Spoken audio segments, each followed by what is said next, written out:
সেনাবাহিনীর সহায়তায় খুলেছে রাজধানীর তেজগাঁও থানা। সেখানকার খবর জানাতে আমাদের সাথে যোগ দিচ্ছেন সহকর্মী মাসুদ সুমন। সুমন, থানায় পুলিশ সদস্যরা ফিরছেন কিনা এবং সেখানকার সার্বিক পরিস্থিতি কেমন দেখছেন? ধন্যবাদ লাইবা।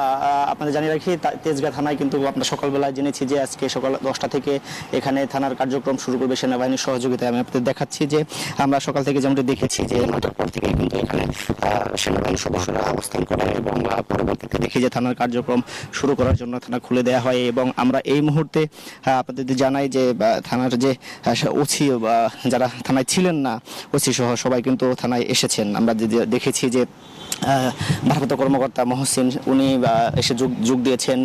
তারা যে হাজিরা খাতা সেখানে সিগনেচার দিয়েছেন। তারপর ডিসি ছিলেন যিনি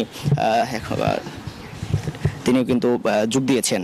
আজিম ডিসি, আপনারা জানেন তেজগাঁ জোনের ডিসি আজিম, তিনি কিন্তু এসেছেন এবং হাজিরা খাতায় সিগনেচার দিয়ে তিনি কিন্তু অপেক্ষা করছেন সেনাবাহিনী কখন আসবে। সেনাবাহিনীর পক্ষ থেকে যিনি আসার কথা রয়েছে যে 55 স্বতন্ত্র পদাতিক ব্রিগেড ঢাকা সেনানিবাসের যে বাড়ি আব্দুল বাড়ি, তিনি আসবেন, আসার পরে কিন্তু কার্যক্রম শুরু করবেন। আপনাদের জানিয়ে রাখি এখানে কিন্তু এডিসি রুবায়েত তিনিও এসেছেন। আপনারা যেমন দেখছেন যে কার্যক্রম এর মধ্যে কিছু কার্যক্রম শুরু হয়ে গিয়েছে থানার ভেতরে।